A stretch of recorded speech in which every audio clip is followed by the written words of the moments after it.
When I was 51 years old, I had married the love of my life, the man of my dreams. Unbeknownst to him, I bought a cemetery plot and I bought the outfit that I wanted to be buried in, and I put all the things in order to end my life that morning.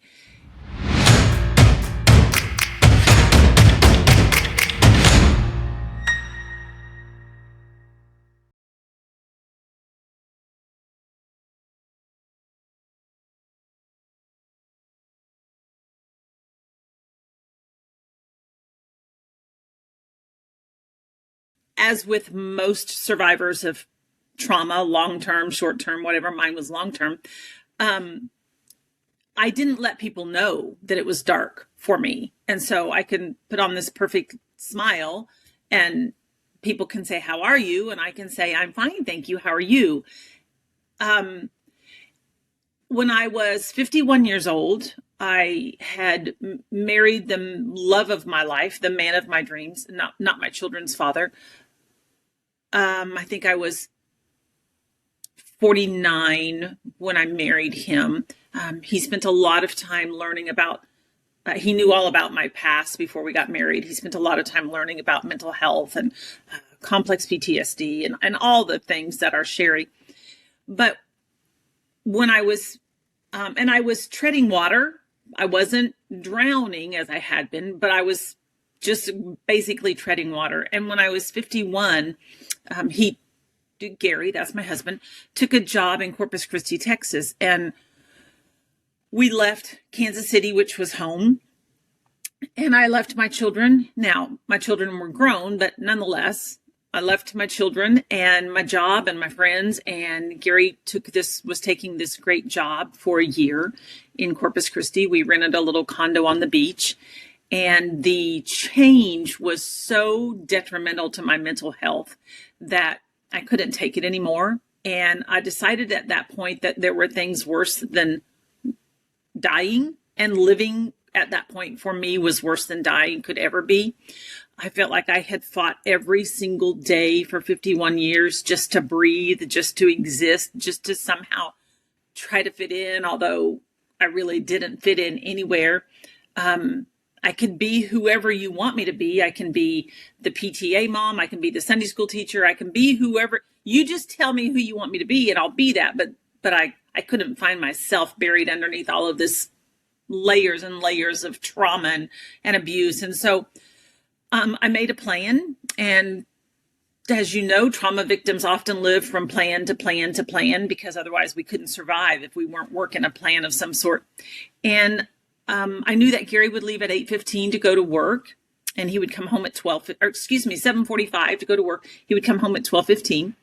So unbeknownst to him, I bought a cemetery plot and I bought the outfit that I wanted to be buried in, and I put all the things in order to end my life that morning. And I often speak at suicide conferences, and I have people say to me, "Didn't you think about your husband?" Well, of course I did. And when I'm working with law enforcement, which is my favorite group to work with, and I've kind of let all the other things go so that I can work mainly with law enforcement.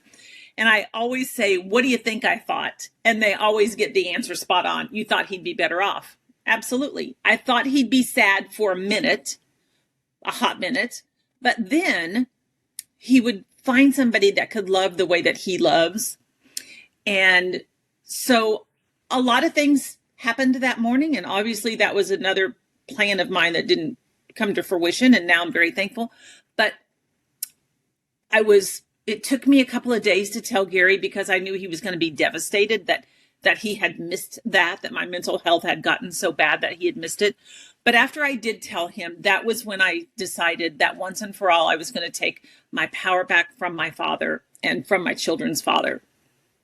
So I had been in talk therapy for years and years and years, and I started a new kind of therapy. I started an EMDR therapy.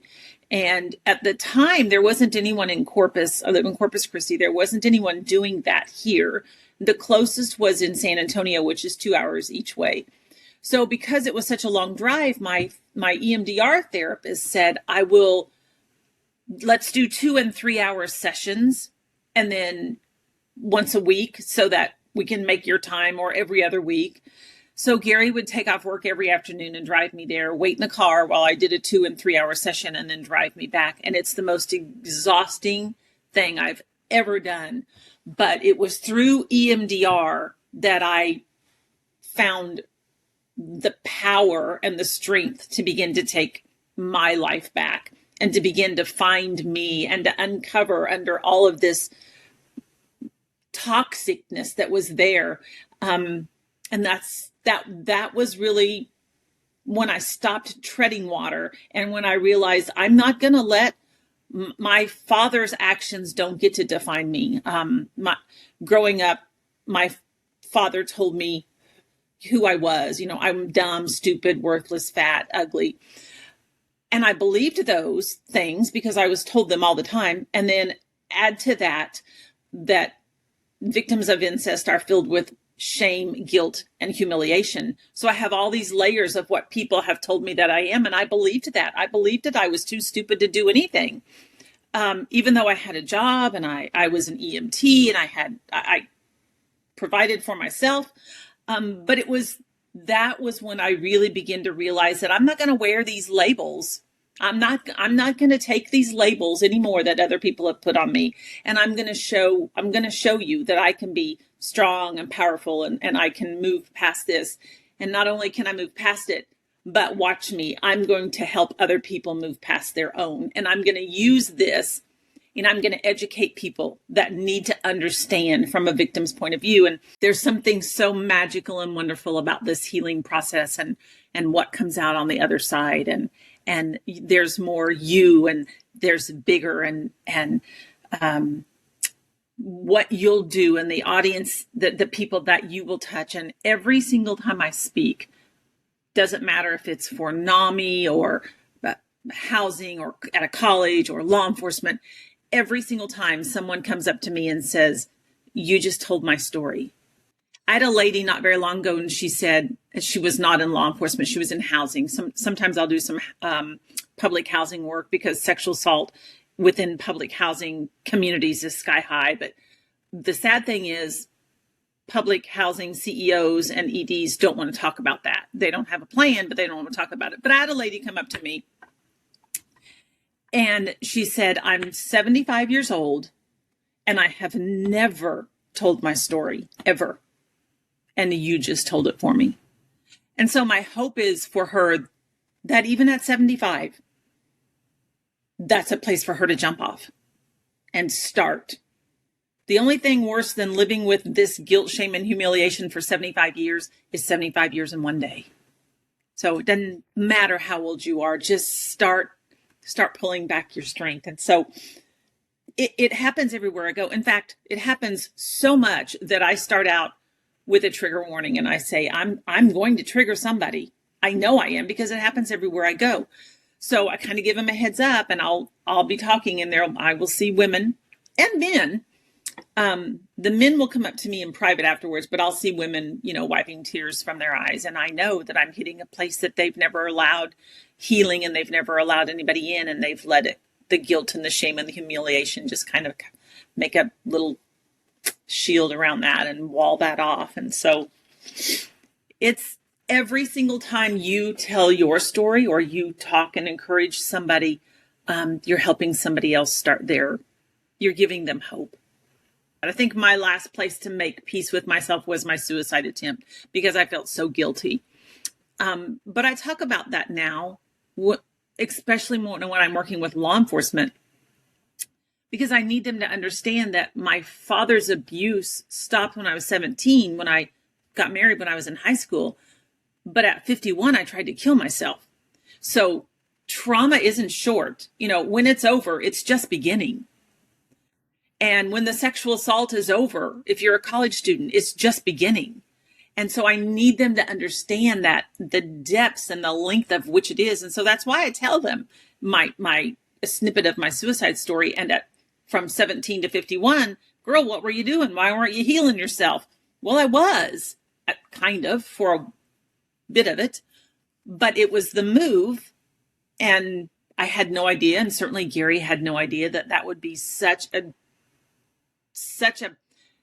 place in my life that I couldn't get it together. And on top of that, we moved to Corpus Christi, and I had no friends here, but nobody looked like me. Nobody talked like me. People would come up to me in the grocery store and they would get very close to me and they would look at me and say, "You have colored eyes." I think, colored eyes? I don't even know what that means. What? And then I realized there's nobody. Oh my gosh. Everybody here has brown eyes. Certainly there are no blondes here. And so I felt, I don't know. I felt like I was another place that I didn't belong. But on the other side of that, I have Gary, who is thriving and loving this new job and this new challenge that he's taken. So I don't want to be a burden to him and say, "Oh my gosh, I can't even go to the grocery store because people stop and stare at me." But I've learned, even though I'm still uncomfortable with that, I'm still carrying some, I don't know if guilt is the right word, but maybe it's shame that I couldn't, what might have happened to Gary. And I'm very thankful that it didn't. And I've never been, and in fact, I proudly wear my semicolon, and I wear it where everybody can see it. And if people know, then we're kindred spirits and they'll point it out. And if they don't know, they'll say, "What's that?" I'm so glad you don't know. I'm so glad you don't know what that means. So it was probably 4 or 5 years after my suicide attempt that I got this. And that was my love letter to myself, that I will never, ever, ever let myself go back there. Ever. You know, there's that saying that people are in our life for a season or a reason. And I've had to really grasp a hold of that and believe that there are people that were in my life just for a season. And while I'm sad they're gone, I have to find joy in the time that they were there. There are people that are there for a reason, and it wasn't always a good reason. And I didn't know it until later, but they got moved out of my life. And my energy is better spent on having 10 dime friends. I mean, I'm better off with 4-quarter friends than 10 dimes. So I have my daughters, and my daughters are grown. We're very, very close. I have a son. He's older than my girls. He's not needy like daughters. And my daughters watch me like a hawk, but they text, there's a 3-way text that probably goes off 20 times a day. And they're, as adults, certainly I didn't use them as friends while they were growing up. I don't think that's fair. And I kept everything from them. They didn't know. But now they're a great source of friendship. And when somebody, I guess my advice to you is, when somebody shows you who they are, believe them. Not everybody has the capability to help carry our burdens. And we have a lot of superficial friends. "Hi, how are you?" "I'm fine, thanks. How are you?" "Great." That's easy. It's like, I liken it to our breathing. We're very shallow breathers because that's how we stay alive. And that's because adrenaline's dumping all the time. And so we stay in a constant state of fight or flight. So we're just very shallow breathers. And to stop and take a deep breath, which I try very hard to do. And I have breathing exercises that I have a doctor that I'm working with that has me do so that I can begin to not breathe shallow. But that's the way my friendships tend to have been, more just superficial and shallow. People don't want to hear all your dirty laundry and all your muck, and they want it to just be happy.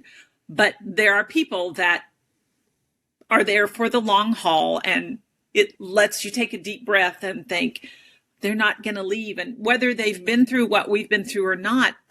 For example, my husband was raised by Warden June Cleaver. He had the idyllic, perfect childhood, had never experienced dysfunction, didn't even know what the word started with, I don't think. Has this perfect little life. And then it's like these two worlds collided. And I'll say to him, what's a guy like you doing hanging with the girl? I mean, I've been married 22 years. What's a great guy like you want to be with a hot mess like me for? And so sometimes I think it needs to be somebody that's walked this walk. And then I'll think about Gary and think, no, it doesn't have to be. It just has to be somebody who takes us where we're at today. And I'll say to Gary, I am so different than the so broken person that you married 22 years ago. How can you say you loved me then? And I didn't even have a vocabulary. I couldn't even talk. I couldn't make decisions. And now I have this loud mouth and I stand in front of thousands of people and talk. I said, I don't know, how can you love both those people? And he said, because I love you. I don't love the parts of you and where you've been or how you've healed. I just love you. So don't think that somebody doesn't need to have walked my path, because there are women who have lost children, and I cannot begin to relate, but I have empathy and I know what it's like to sit with the hurting. And so I think that's where we draw our differences from. And some people just like to keep their feelings on the surface, and that's okay. But there are some people that will come along in life, and occasionally I'll meet them when I'm out and about in funny places. Like it'll be I have a chief of police. He's a male, who I've worked with for several years, and we're as different as night and day. And we're like two cats, but I love him to pieces. And I love working with him. He just retired about a year ago, and I'm still mad about that. He's 68 years old, I think, but there are just people that just kind of drop in our life. And I was in, Washington, D.C. last January, speaking for the National Sheriff's Association. I do all kinds of work with PDs, but I hadn't ever done any work with a sheriff's department. So I don't know. There's something kind of intimidating about the sheriffs. I mean, the chief of police, I'm not intimidated by them anymore. I used to be. But like a sheriff, that's the highest of the high. Like they're the top dog. So I do this conference, and I do conferences just as to get my name out there and to have people learn about me so that I can go on site and do training for them, which is what I do. I go do on-site training. So I'm in DC by myself. I'm doing this group of, I probably have 50 sheriffs in my room, and I get ready to leave my room so that the next presenter can come in and do their thing. And there's not an overly large man, but I felt like I was 8. So the size differential in my brain was a lot. He was standing in the doorway, and he said, I want to talk to you. And I thought, shit, wow. What did I say? He's going to challenge me on something. I don't know what's happening. And I said, okay. And he said, I want you to sit right there. Do you have time? Yes, sir. And all of a sudden I'm 9 and my knees are knocking. And so I sit down, and he sits down beside me, and he says, I need you to know that he's probably 65. I've been to more conferences than I can even begin to count. And most of them people sleep through. And in all the conferences that I've sat through, he was at one time the president of the National Sheriff's Association. I've never, ever heard anybody like you, ever. And I'm thinking that could be bad. Maybe that could be good. I don't know. And he said, what do I have to do to get you at my department to educate every officer that I have? And I said, just invite me. And he said, okay, how much do you charge? And I looked at him because I don't like that part of it. I don't like that money part. It makes me uncomfortable. And I said, and he looked at me straight in the eyes as if I would have had a father, a normal father, like I think a father would. And he said, what you have is so valuable Don't you dare give away what you have.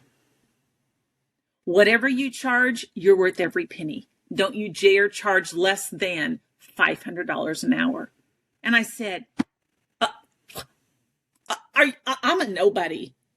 Sheriff, I'm a nobody. I got nothing. I'm just a girl with a sad, sappy story. That's all I got. That man has become a mentor to me. And I've been to his sheriff's department, I think 3 times now. And I love all of them. They're in Louisiana, Lafourche Parish, Louisiana.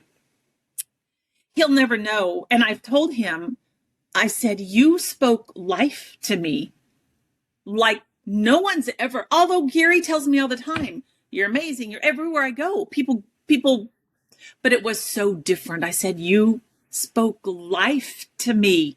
Like, I don't know if it was your tone, your stature, your cadence. I don't know. But so those are the people that I just hold on to. And, you know, I was in San Diego and I had a guy come up to me. It was not officers. It was a housing. And he said, that's a great story you're telling if anybody believes it. What? Why? Okay. First of all, why would somebody make that up? What purpose would it serve for me to make that up? So, you know, those people they don't get any space in my head. You know, you, sir, have a lot of unresolved issues. You take your unresolved issues and you just go.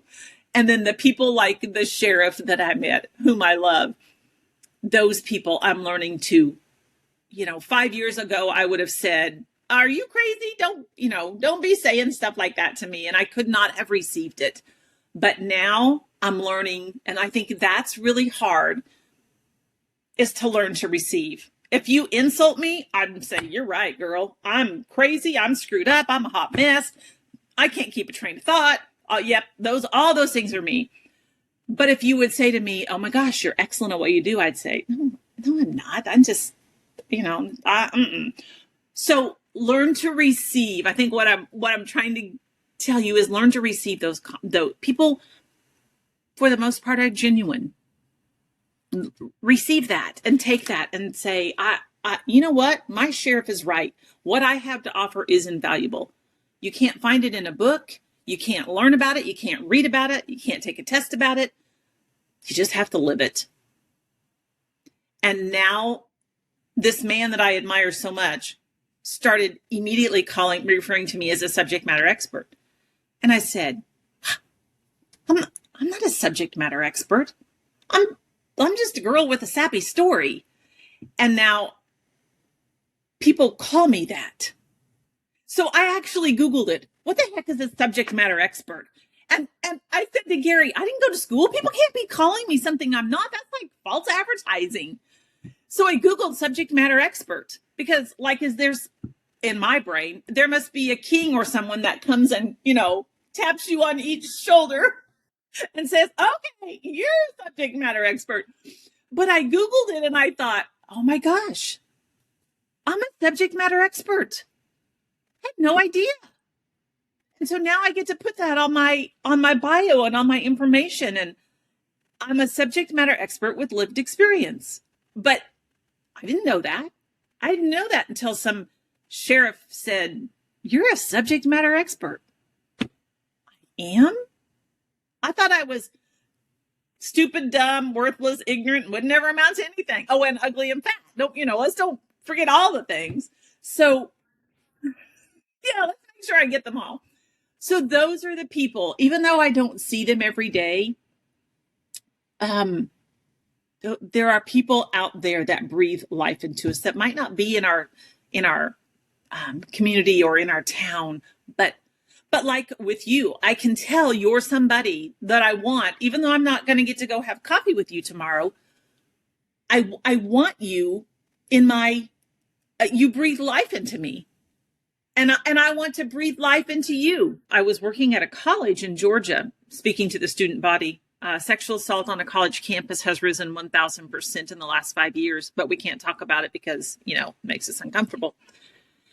Yeah. Oh, absolutely. So as I was talking to this college, there was this, I saw this law enforcement officer standing down there waiting, and I knew he wanted to talk to me, but there's always a line of college students that want to tell me their story. And so I was working my way through them. And finally I got to this guy, and he was the chief of police there. And he said, it's my chief that just retired. And he said, I'd like to talk to you. And I said, okay. And he said, you said some things that go against everything I've ever been taught. And he said, would you come to my office? And I just died 1,000 times over. And so I did. And he said, you don't make eye contact. I said, you're right, I don't. I suck at it. And he said, but the first thing they teach you in the academy is if you're working with someone that doesn't make eye contact, they're lying. And I said, but they're not. It's called trauma. So he and I built this class. He said, I want you to train my officers at his college. And I said, okay, thinking, these are educated people who I got nothing. So we built this 4-hour class, and we started working with law enforcement. And the more I worked with law enforcement, so I started doing calls and proposals to get into law enforcement conferences. And that's when I developed this love for law enforcement, because nobody wants to take the sexual assault cases. Nobody. Because across a law enforcement officer's career, from the time they start the academy till the time they hang their belt up, according to the FBI, they get 2 hours of training in sexual assault. 2. So we give them 2 hours of training and then hand them our most vulnerable victim and say, here you go, fix this. So I come in, I now have a 4-hour and an 8-hour class. So I come in and I spend almost an hour walking them through my story and how every place that could have fallen out from underneath me did. And then I start explaining to them why we as trauma victims and sexual assault survivors, we cannot start. I know you want me to start at the beginning and give you the who, what, why, when, and where's, and start at the beginning and give me just the facts and then get to the end. But we can't do that. So I talk to them about statistics. Oh, we talk about statistics of false reporting. They think it's incredibly high. It's not higher than any other crime. I used to think I should cover up my PTSD quirks and my idiosyncrasies, but now I just put them on display. I just let them see what it looks like, how we lose our place, how we lose our train of thought. But I talk to them about, talk to us about the senses. If you'll say to me, did you smell anything? Then I can say, oh my gosh, I remember that he smelled like smoke. Oh, he was a smoker. But see, if you would have asked me that, I couldn't have told you that. Did you hear anything? I do. I remember hearing a train whistle in the background. Oh, so you were near the train tracks. Did you feel anything? Oh my gosh, yes, I remember that his face was so rough as he was trying to kiss me and touch me. Oh, so he has a beard. So those are the kind of things we want to help you, but we can't do the who, what, where, when, and why. But walk us down the 5 senses and we'll help you build a case and a story. We talk about fragmented memories and why the memories come back all discombobulated, and they think the story changes, that we embellish the story. And so I talk to them about how we are not embellishing it. We just don't remember everything at once. It comes back. It doesn't come back linear. It comes back so broken. So the first time you interviewed me, I might not have told you that he put a gun to my throat. But then the next time I talk to you, I may say, when you say, did you feel anything? Yes, I remember how cold the gun was. Gun? You never told me there was a gun. So at that point, they think we're embellishing. And as I'm working with law enforcement, it's like I can see these light bulbs. Ping, ping, ping. Just like, and I've had law enforcement say to me, Sherrie, every law enforcement officer in the U.S. should be required to sit under you. And it's so simple to me, but it's so foreign to them. They've never heard it from a victim. And they'll say to me, Sherrie, I will never forget you. And I'll say, that's great. And the next time you're working with a sexual assault victim, I want you to remember that crazy lady with the blonde hair that talked nonstop. Oh yeah, I remember now. I remember why my I was going to say patient, because I worked my career in medical, why my victim is acting like this. I remember now. And I tell them, I give you my story. And only 7% of incest survivors go on to tell their story because we're filled with guilt, shame, and humiliation. I give you my story because I know you're going to take it and you're going to spread it out on your beat. And when you're working with a sexual assault victim, you're going to do better. And that's where I feel like my story gets the most traction, handing it off to law enforcement.